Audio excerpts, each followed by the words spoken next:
Muy buenas tardes, amigos de Entrevista Católica.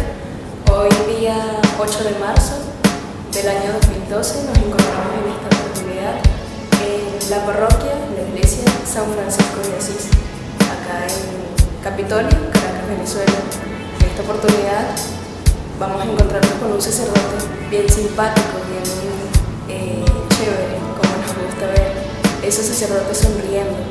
Vamos a descubrir un poco más de su vida. Yo no lo conozco, es primera vez que voy a tratar con él y así ustedes. Espero les sea de su agrado y que todo sea para conocer un poquito más de esas personas que siguen a Dios, de esas personas que le dicen sí a Jesús y entregan todo su ser, porque Dios conquista, no solamente en convicción, sino con toda su vida y con todo su amor. Adelante pues, bienvenido Padre a Entrevista Católica. Un saludo a toda la audiencia que nos ve, que nos escucha. Adelante. Bueno, gracias por esta oportunidad de dar un testimonio de la vida de uno, ¿no? Sí. Bueno, a mí me encanta mucho de estar aquí con estos jóvenes, yo que ya tengo el pelo blanco, pero para contarles un poco pues la historia de por qué uno se hizo sacerdote y qué es lo que uno ha encontrado aquí, ¿no? Yo creo que es algo interesante. Bien, bueno Padre, comencemos entonces descubriendo un poquito más. ¿Dónde nació usted? Bueno, como se nota por mi cara y por mi acento, bueno, yo llegué a Venezuela en el 55, así en España, en La Rioja, de una familia numerosa, 12 hermanos. Realmente la cultura de entonces es muy distinta de la de ahora, ¿no? En un pueblo de campesinos, de labradores que dicen allá. Entonces, y desde pequeñito pues ya tuve que trabajar en el campo, de todas formas, ¿no? Pero qué sé yo, cuando yo tenía como 9 años, yo comencé a ver un poco el futuro. Bueno, ¿y yo qué voy a hacer? ¿Me voy a quedar aquí en el pueblo? ¿O a dónde voy a ir? ¿O qué profesión me gustaría tener, ¿no? Sí. Y bueno, lo que pasa es que en nuestra familia nos inculcaron mucho el respeto a Dios, ¿no? Y muchas veces nos decían que, bueno, que lo más importante en la vida era Dios, la religión.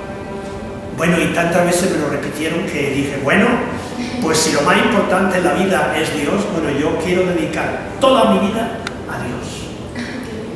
Y ahí surgió un poco la vocación esa. Yo entré en el seminario de la diócesis, pero cosas de jóvenes, ¿no?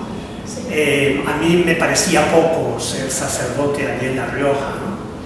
Entonces yo comencé a soñar en irme por ahí a sitios lejanos, donde no era conocido Dios, ¿no? Jesucristo, no era conocido Jesucristo. Entonces, bueno, a mí me atraía mucho la vida de San Francisco Javier, que estuvo en la India, y entonces, pues sí, yo dije, bueno, yo quisiera ir a la India, ser misionero allá, hablar de Jesús, de la Virgen, bautizar, como hizo Francisco Javier, ¿no? Sí. Entonces, bueno, antes también hubo algunas ilusiones por ir a África, a los árabes, a los musulmanes, ¿no? Claro. Pero quizá me parecía que eso era una locura un poco juvenil, de irse a trabajar ahí con los musulmanes, que siempre son como más difíciles, ¿no? Entonces, así poco a poco yo fui descubriendo que sí, que lo que yo quería era ser misionero, ¿no? Ahora, ¿dentro de qué grupo religioso o congregación religiosa? Porque hay tantas, ¿no? Entonces, bueno, como yo entré tan joven en el seminario, con 9 años, 10 años, yo dije, no, yo quiero comenzar a estudiar de nuevo, de cero, ¿no? Porque yo quiero ser un sacerdote culto, ¿no? Claro. Entonces, bueno, entonces mirando alrededor las diferentes órdenes religiosas, pues qué sé yo, la que más fama tenía, así de gente inteligente, eran los jesuitas, ¿no? Entonces, bueno, yo me metí jesuita no para tener fama de inteligente, sino para estar junto a gente inteligente que me ayudara, ¿no? Cosa distinta. Entonces, esa fue, digamos, mi deseo. Porque claro, en esto de la vocación hay un problema. Tú sabes que Jesucristo nos ha dicho que ustedes no me eligieron, yo les elegí a ustedes. Entonces yo no podía tomar una decisión por mi cuenta, bueno, yo me voy jesuita y estuvo. No, yo necesitaba la voz de Dios. Entonces... Antes, disculpe, para en eso, más adelante vamos a continuar. Díganos su nombre completo, que usted ya se muestra una persona muy hermosa y cómo negar su nombre. Ya, bueno, mi nombre y apellido es muy común, tan común que te vas a olvidar de él enseguida, José Martínez, de toda, ¿no? Yo por aquí tengo un libro de mi familia y aquí aparece el nombre, no sé si lo podrán ver, el padre José Martínez de toda, porque si lo ven escrito ya se le graba a uno más, ¿no? Entonces, bueno, esa sería, y esta es la historia de mis papás, porque en mi familia de 12 hermanos, 7 somos religiosos, 2 jesuitas y 5 monjas, 4 hijas de la caridad y una franciscana concepcionista de clausura. Entonces mis amigos cuando me dicen, bueno, ¿y tu familia? Bueno, nosotros somos 2 hermanos y 7 religiosos. Entonces la gente, bueno, sus papás serían unos santos. No, ¿qué van a hacer? Bueno, pero ¿cómo eran? Entonces por eso se nos ocurrió a los hermanos recoger pues nuestra, y aquí está un poco la vida de Juan. ¿El nombre de sus papás?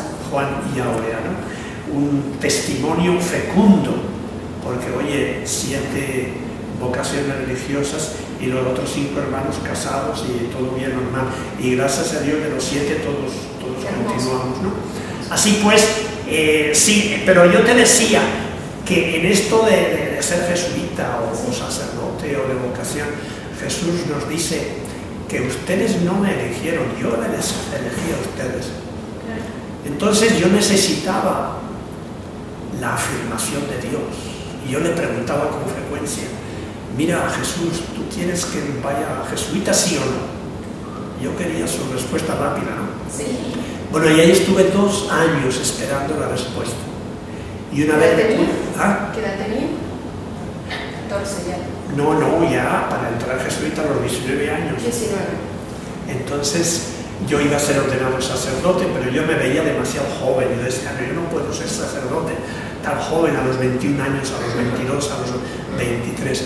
Entonces, yo por eso pensé en comenzar de nuevo, ¿no? Bueno, entonces un día, viniendo un domingo por la tarde, viniendo de catecismo con los demás seminaristas, sí. Recuerdo que era invierno, había nieve, estaba todo el campo nevado y nosotros íbamos en grupo, conversando, echando broma, pero yo como tenía ese deseo de ser jesuita, de vez en cuando yo me separaba del grupo para hacer oración. Entonces recuerdo que aquella vez me separé del grupo, caminé solo entre la nieve y yo le pregunté al Señor, bueno, ¿quieres que me vaya jesuita, sí o no? Y entonces oí con toda claridad en el fondo de mi conciencia la voz, sí, quiero que seas jesuita. Wow. Oye, y desde entonces nunca he dudado de que esta es mi vocación. Qué bonito.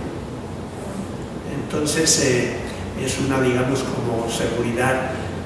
Sí, porque uno para tomar una decisión de este tipo, oye, tiene que estar bien seguro, bien seguro. Es para toda la vida, ¿no? Y entonces, oye, entonces yo entré a jesuita y yo le dije al maestro de novicios, mire, pero yo quiero ir misionero. ¿A dónde? A la India. Pero mira, la India, eso, entonces había problemas entre internacionales y era un poco difícil. Mira, si quieres ir a la India tienes que esperar unos 8 o 10 años, porque ahora la situación así internacional está un poco delicada, ¿no? Y me dijo, pero mira, si quieres ahí está Venezuela. Entonces yo dije, pues vamos a Venezuela. Entonces sí, yo con toda ilusión yo pedí venir a Venezuela. Sí. También con la idea de que, claro, oye, en España había tanto sacerdote, tanto cura y monja. Y chico, si yo quiero ser sacerdote, quiero serlo en un sitio donde se necesite, ¿no? Exacto. Entonces, por eso yo pedí con toda ilusión y hicimos el viaje en avión. Yo creo que fue uno de los primeros aviones que volaban de Venezuela, pero haciendo escala en la isla de Canarias, la isla de la Sal, junto al África. Allí vimos por primera vez a los negros, y después Puerto Rico, Santo Domingo y Caracas. Un viaje de 33 horas lo menos, ¿no? Sí. Al momento de llegar acá a Caracas, Venezuela, directamente, o llegó a otra parte de Venezuela? Sí, bueno, no, la verdad no llegamos a Caracas, sino a Los Chorros. Okay. Que Los Chorros era un pueblo distinto de Caracas. Entonces sí recuerdo que el aeropuerto y nos llevaron directamente a Los Choros, ¿no? Pero bueno, ya a los pocos días ya nos llevaron a Caracas. Bueno, al día siguiente ocurrió una cosa interesante, y es que entonces en Venezuela solo había una ciudadanía, y nosotros teníamos la ciudadanía española, entonces teníamos que dejar la ciudadanía. Entonces al día siguiente el padre maestro de novicios nos llamó y nos dijo, mira, vayan a traer sus pasaportes. Entonces trajimos nuestro pasaporte y nos dijo, miren, ustedes han sido destinados aquí a Venezuela, tienen que olvidarse de Europa, de España, ustedes se van a ser venezolanos y ahora a mirar a América Latina. Entonces nosotros dejamos la nacionalidad española y adquirimos la venezolana. Bueno, más adelante, a los 15, 20 años, ya cambiaron la norma y se podía tener la doble nacionalidad y la recuperamos, porque hoy es bueno para los viajes, etcétera, tener la doble nacionalidad. Pero por eso estoy aquí. En el año 55 llegué, ¿no? Seguramente llegué a Venezuela mucho antes de los que me están mirando ahora, ¿no? Que a lo mejor ni siquiera habían nacido, ¿no? Oye, sí, y realmente yo estoy muy contento de haber venido a Venezuela, inclusive mejor que haber ido a la India, porque la India es otra cultura distinta, otra lengua, ¿no? Claro. Aquí uno se siente más en casa, ¿no? Al momento de llegar acá a Caracas, Venezuela, ¿qué empezó a notar de distinto, tanto psicológicamente como físico? Bueno, Venezuela era un país muchísimo más adelantado que España. Aquí yo vi por vez primero la televisión, precisamente en las Torres del Silencio, sí. en el pasadizo ese, subterráneo. Recuerdo que una vez iba por ahí y de pronto veo una pantalla, mira, esa es la televisión, y nos acercamos a ver la televisión, ¿no? Y qué sé yo, aquí había refrigeradores que no había en España, había carros que había muy pocos en España, ¿no? Entonces Venezuela era un país muchísimo más adelantado, y de hecho, bueno, yo vine porque pedí, pero en ese tiempo venían muchos inmigrantes europeos, italianos, españoles, franceses, venían barcos enteros todos los meses con 1.000, 2.000 inmigrantes que venían aquí a Venezuela a comenzar su nueva vida. Así que unos venían por un motivo, para conquistar dinero y tal, y otros veníamos para predicar. Conquistar corazones también. También conquistar corazones, para predicar pues el mensaje de amor de Jesús. Así que esa fue, y en el año 55, era en el tiempo de la dictadura de Pérez Jiménez. Sí. Entonces ahí estuvimos un año, yo hice los votos de pobreza, castidad y obediencia, y al poco tiempo ya nos enviaron a Colombia, porque aquí no teníamos casas de estudios. Entonces en Colombia, etcétera, y diferentes años estuvieron por allá estudiando. ¿Qué oraciones le ayudaron a mantenerse en esos días firmes, como dice el Papa, firmes en la fe? Sí. No, la formación nuestra que tenemos es de vida comunitaria, de compañeros, etcétera, y nos ayudamos mutuamente. Realmente la vida en la compañía de Jesús, uno es jesuita no por propio mérito, sino por supuesto por la gracia de Dios, pero por la ayuda de los compañeros, ¿no? Que le ayudan a uno, le apoyan en la comunidad, etcétera, ¿no? Entonces, sí, yo celebré hace poco los 50 años de jesuita, ¿no? Y realmente yo le daba gracias a Dios de que haya continuado siendo jesuita por tantos años, y digamos todo eso se lo debo, claro, a una serie de factores, la familia, etcétera, el seminario, la formación en el seminario, pero también mucho pues a la formación de los jesuitas en la compañía de Jesús. ¿Qué santo admira más? ¿Cómo? ¿Qué santo admira más? Bueno, hay muchos santos, ¿no? Mi santo preferido es San José, porque me llamo San José, ¿no? Pero sí, yo diría que San Ignacio de Loyola es una persona carismática, enigmática para nosotros, y de hecho, mira, aprovecho para decir que yo escribí un libro sobre Ignacio de Loyola, los años riojanos de Íñigo de Loyola, porque antes de su conversión estuvo 4 años allí con el duque de Nájera y virrey de Navarra, sirviéndole. como gentilhombre. Entonces a mí me llamó mucho la atención eso y ahí hice investigación y escribí este libro, que no es ninguna novela romántica, sino que está hecho en base a documentos, 495 notas bibliográficas. Y aunque se titula Los años riojanos de Íñigo de Loyola, se podría titular Ignacio de Loyola antes de su conversión. Y creo que es el único libro que existe sobre eso. Entonces Ignacio de Loyola es toda una figura, ¿no? Que es el personaje central de nuestra espiritualidad ignaciana, que él hizo los ejercicios espirituales, los fue, digamos, inventando, pero después, como él vio que le había ido tan bien a él, personalmente lo comenzó a comunicar a los demás, ¿no? Y por ejemplo, si alguno quería ser jesuita o quería ser monja o lo que sea, lo primero que le decía es que tienes que hacer los ejercicios espirituales, que eran de un mes, de 30 días. Por ejemplo, mira, San Francisco de Borja, que era duque de Gandía, pues casi como virrey de España. Bueno, entonces él se convirtió cuando vio el cadáver de la reina. Le tocó a él testimoniar que aquel cadáver era de la reina, y entonces dijo: no serviré más al rey que se me pueda morir. San Francisco de Borja. Entonces él tenía varios hijos, y una vez que ellos se casaron, él habló con Ignacio de Loyola, que quería ser jesuita. E Ignacio le dice: un momentico, tú quieres ser jesuita, pues primero tienes que hacer los ejercicios espirituales, que son precisamente para ver si uno tiene vocación para eso. Son 30 días de silencio. Entonces Ignacio de Loyola todos los días les daba algunos pensamientos para que pensara, algunas orientaciones, la experiencia que él había tenido en Manresa, ¿no?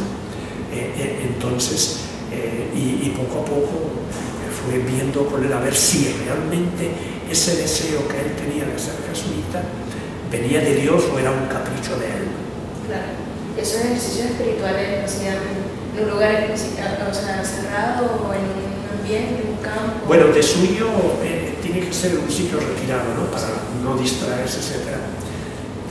Pero, por ejemplo, aquí en San Francisco estamos haciendo lo que se llaman ejercicios en la vida corriente. O sea, la gente que no más puede... Difícil, más difícil, creo. Pero la gente que no puede irse por ahí 30 días, imagínate, o fines de semana, o 8 días, ¿no? Sí. Nosotros los jesuitas todos los años nos retiramos 8 días a un sitio lejano, a los Andes, etcétera, a la montaña, ¿no? Pero hay mucha gente que no puede darse, digamos, entonces pueden hacer los ejercicios que llaman en la vida corriente, todos los días una hora. Yo de hecho aquí en San Francisco estoy dirigiendo un grupo, unas 15 o 20 personas. Sí. Los lunes les doy la meditación, los viernes nos reunimos y ellos tienen que hablar conmigo cada semana o dos de cómo le va la oración. Tienen que hacer una hora de oración con su examen, etc. Es una metodología ya muy experimentada. Fíjate, tan experimentada que aunque eso lo comenzó Ignacio de Loyola y los jesuitas, eso se ha extendido ahora a todos los sacerdotes religiosos, seglares, inclusive en el Vaticano. El Papa hace ejercicios espirituales, pero inclusive los protestantes. Yo estuve en Londres 3 años y allí hay varias casas de ejercicios que están manejadas por protestantes. Porque bueno, Ignacio de Loyola en los ejercicios no se mete para nada en problemas que si el Papa o lo que sea, ¿no? Se fija solamente en la figura del Señor, ¿no? En cómo hay que imitarle, etcétera, cómo es el amor de Él. Y bueno, y eso sirve, digamos, pues para todas las religiones cristianas, ¿no? Entonces es algo que ha calado en la Iglesia católica, por supuesto, pero también entre los protestantes, ¿no? Ese identificarse con Jesús, eso de hablar con Él, porque muchas veces, tú sabes que la gente que se dice así cristiana piensa que ser cristiano es rezar, bla, bla, bla, bla, bla, bla, bla, rezar el rosario, muchas oraciones, ¿no? Pero no tienen tiempo para escuchar al Señor, para preguntarle. Mira la persona, lo que te dice, sí. Conocerle en persona. Entonces, porque la oración no solamente es que uno hable y pida y diga cosas, sino es escuchar, ¿no? Y a veces ni hablar ni escuchar, sino simplemente estar con Jesús en la iglesia, delante del sacramento y estar con él, simplemente estar juntos como dos amigos, dos personas que no tienen que estar siempre hablando. Hay momentos de silencio, pero están juntos, ¿no? Bueno, esa es la oración. Y fíjate que la oración pues es importante porque, oye, Jesucristo en su vida, bueno, se la pasaba orando. Siempre que tenía que tomar una decisión importante, se iba a orar. Por supuesto, en los 40 días del desierto, al comienzo, cuando él oyó en el bautismo la voz del Padre que decía, este es mi Hijo, mi amado, escúchenle. Él dijo, ¿qué es eso? ¿Cómo es la cosa? Que me habla mi Padre, yo soy el Hijo de Dios Padre. Entonces se fue al desierto y estuvo allí 40 días hablando con el Señor, con un celular, digo yo, que él llevaba un celular para hablar con el Padre, ¿no? Y después en la vida común, cuando tenía que tomar decisiones importantes, por ejemplo, cuando él trató de elegir a los 12 apóstoles, se pasó toda la noche, me imagino allí con una lista y una linternita, diciendo este sí, esto no, hasta que seleccionó a los 12 apóstoles. Estuvo toda la noche en oración. Y también antes de la pasión, después de la última cena en Getsemaní, cuando ella sabía que Judas vendría con soldados a prenderle, él se retiró al monte al huerto de los olivos, a Getsemaní, y allí estuvo como 2 o 3 horas, ¿no? Orando. Y le llamaba la atención que él había ido a orar y los discípulos en vez de orar estaban durmiendo. ¿Pero qué hacen ustedes ahí? Entonces la oración es muy importante, ¿no?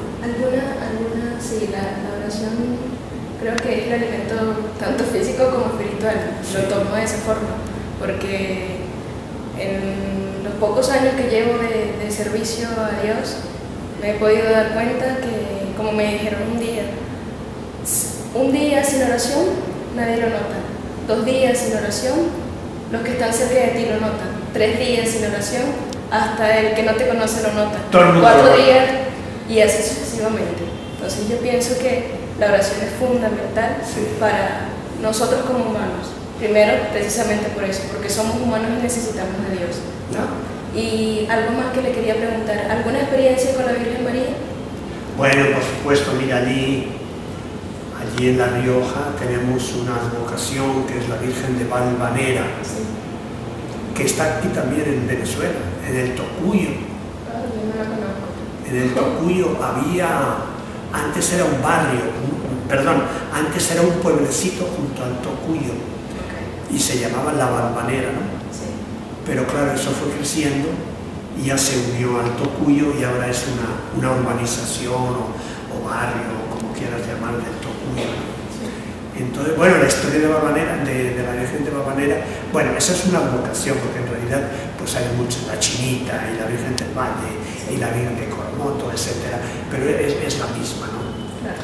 Entonces a nosotros ya de pequeños, nosotros íbamos de peregrinación todos los años, caminando hasta la montaña de Valvanera.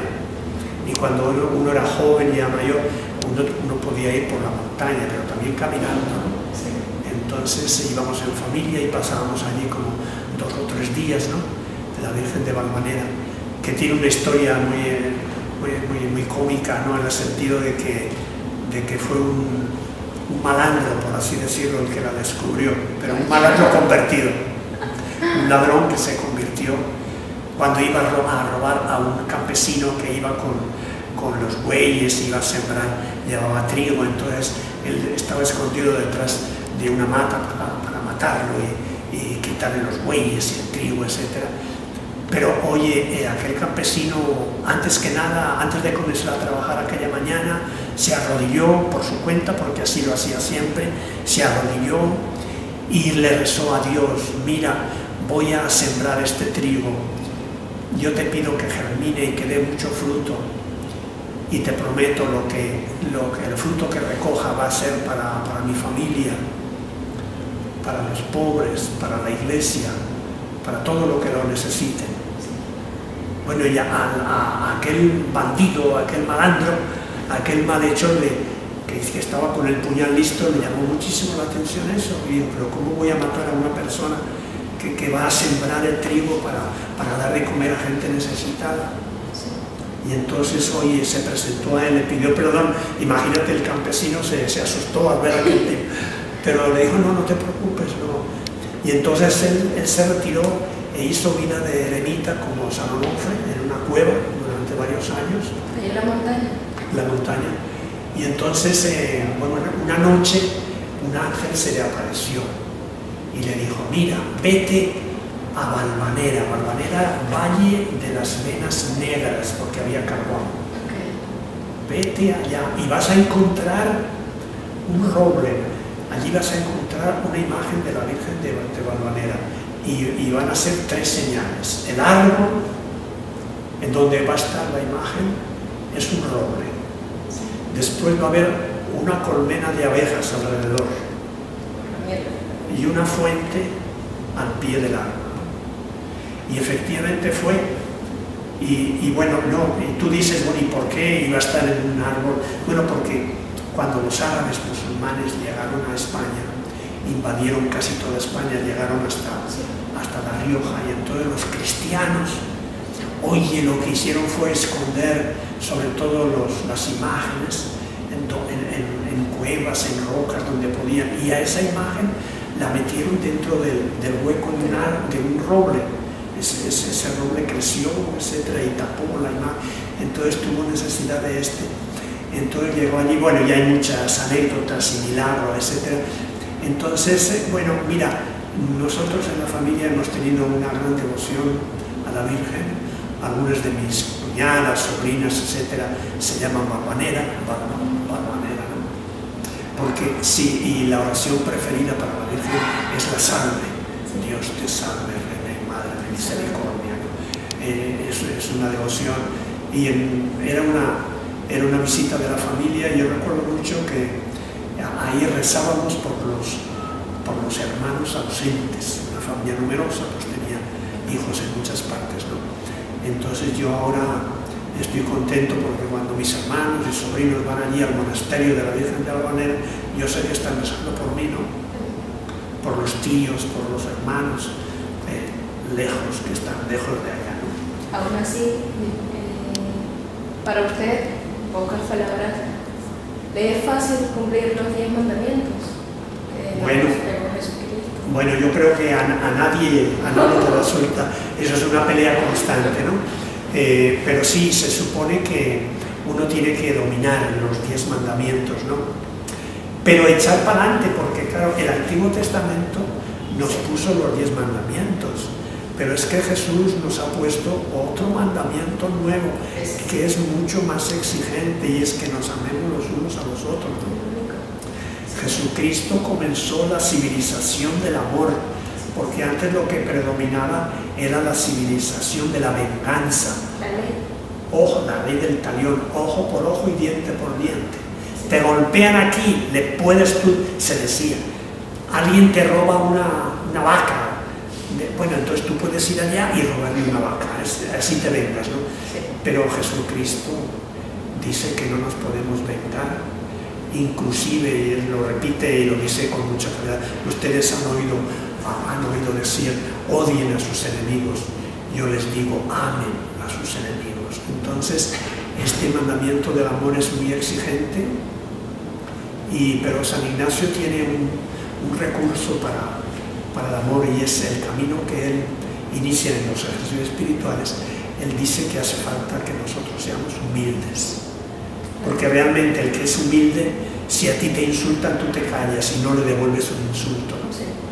Entonces, bueno, la pregunta tuya es problemática, ¿no? Porque uno siempre peca, siempre falta, ¿no?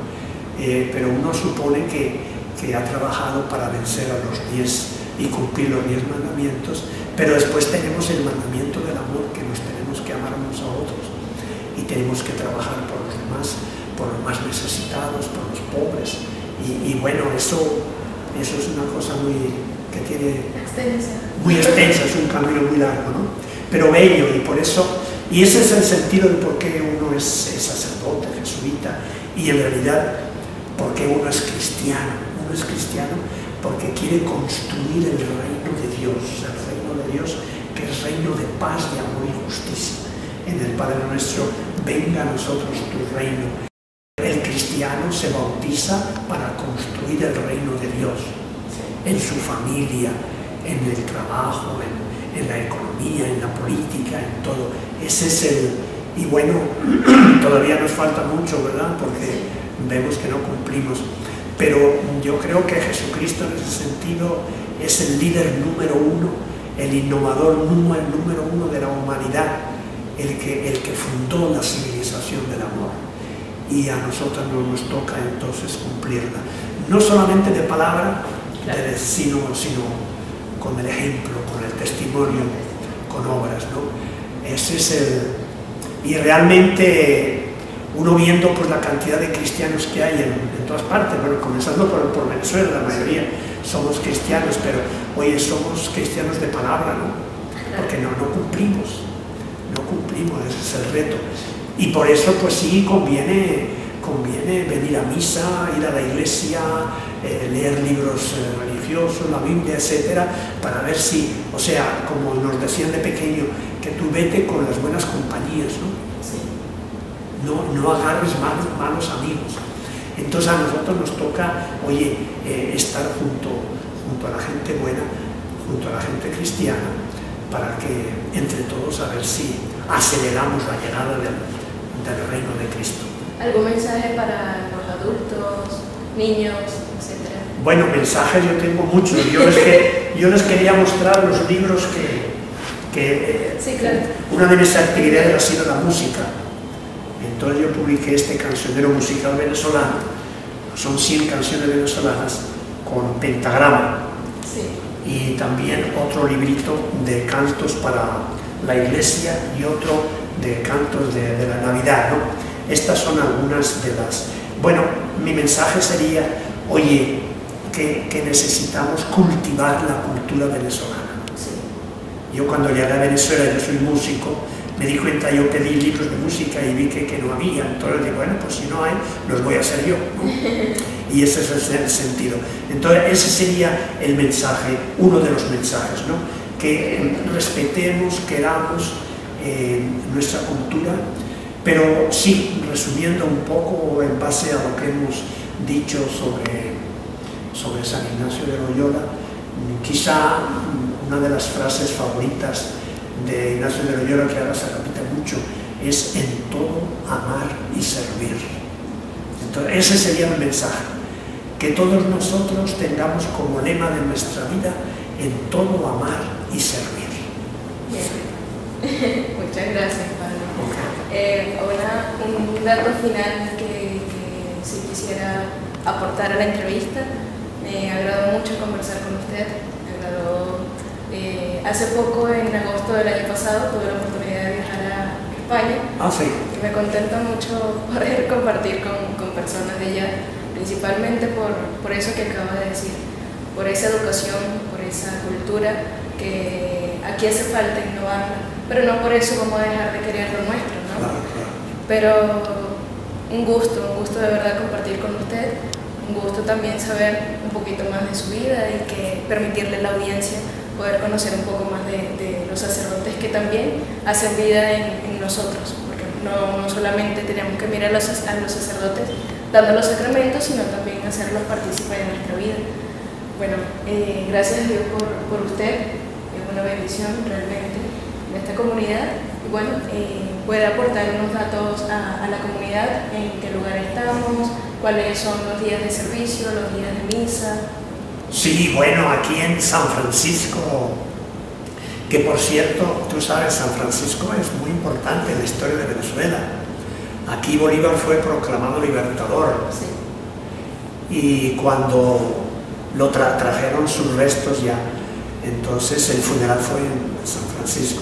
La iglesia de San Francisco fue construida, fue uno de los 2 primeros conventos construidos en Caracas. El otro era de los dominicos en la Plaza San Jacinto, pero en un terremoto que hubo tumbó toda la iglesia y todo el convento y ya no lo reconstruyeron. Por eso la iglesia de San Francisco de los conventos es la primera iglesia históricamente de Caracas, ¿no? Aquí está enterrada la madre de Bolívar y ahorita se está reconstruyendo la cripta, etcétera. Se quiere dejar como museo también, sitio de oración, pero por ejemplo de 2 a 4 de la tarde que sea museo con gente que explique de patrimonio nacional, que explique los cuadros, etcétera, porque, oye, pensar que las imágenes que están en la iglesia de San Francisco fueron las imágenes, la mayoría, que conoció Bolívar. Eso es una cosa muy bonita, ¿no? Como Bolívar se inspiró, se alimentó en la iglesia de San Francisco, y consta así varias veces que pasó por la iglesia, ¿no? Entonces aquí tenemos, mira, tenemos los domingos 7 misas, a las 7, a las 8, a las 9, a las 10, a las 11, a las 12, a las 5:30, y todos los días 3 misas, de 7 a las 12 y a las 5:30. Pero después tenemos varios grupos de trabajo. Tenemos 2 grupos de lectura orante de la Biblia los domingos y los sábados. Tenemos los ejercicios, un grupo que está haciendo los ejercicios espirituales, que los lunes al principio de la misa se dan los puntos de la semana y el viernes nos reunimos. Después está, por supuesto, varias cofradías, la cofradía de San Onofre, la cofradía de la Soledad, del Santo Sepulcro, etc.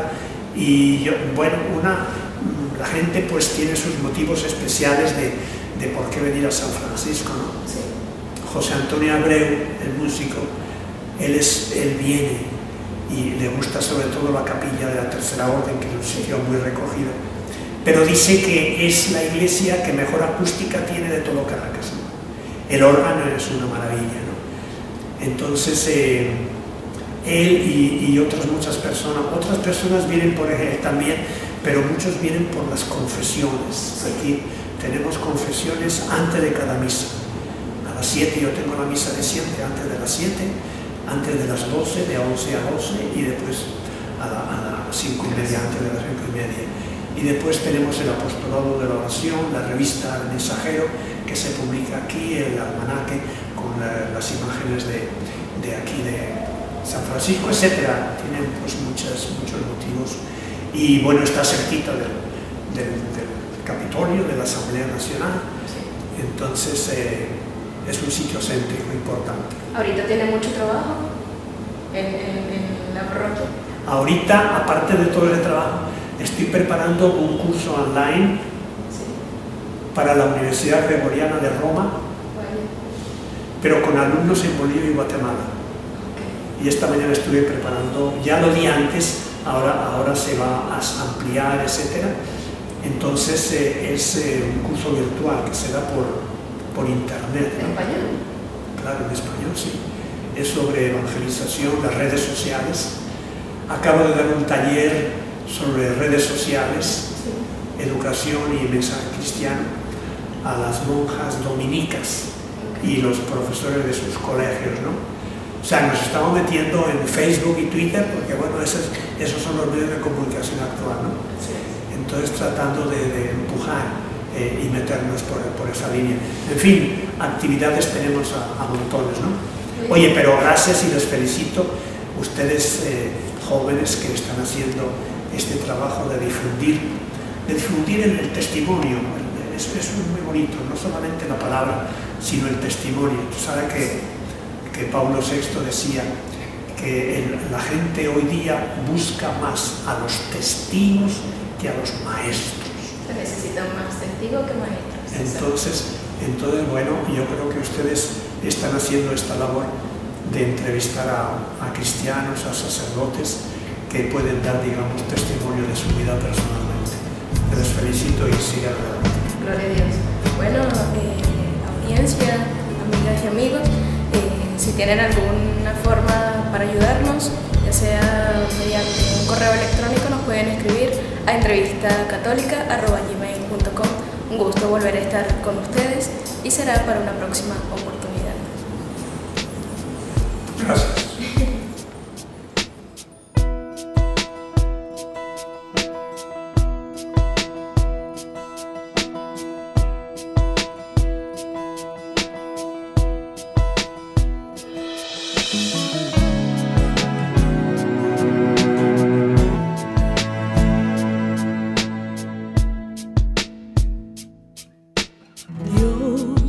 Rechaza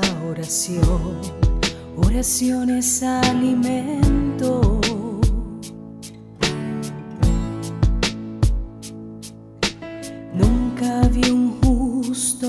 respuesta o quedar en sufrimiento.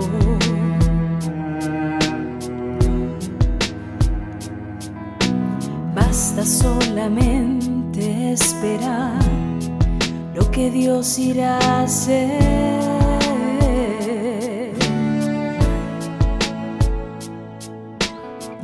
Cuando Él levanta sus manos, es hora de vencer.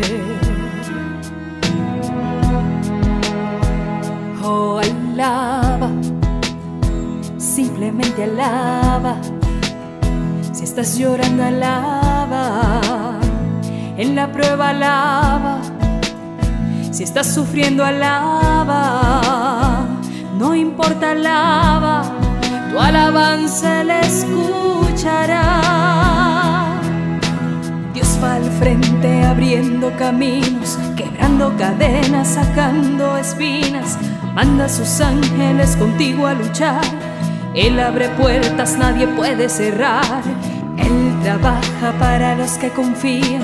Camina contigo de noche y de día. Levanta tus manos, tu victoria llegó. Comienza a cantar y alaba a Dios. Alaba a Dios. Alaba a Dios. Alaba a Dios. Y alaba a Dios. Alaba a Dios. Alaba a Dios. Alaba a Dios.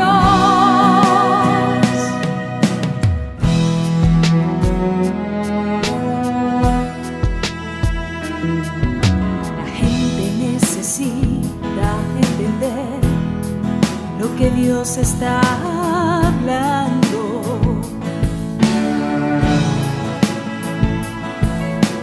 Cuando Él queda en silencio, es porque está trabajando.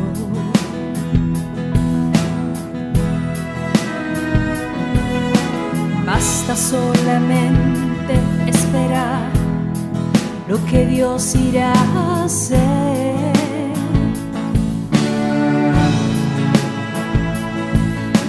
Cuando Él levanta sus manos, es hora de vencer.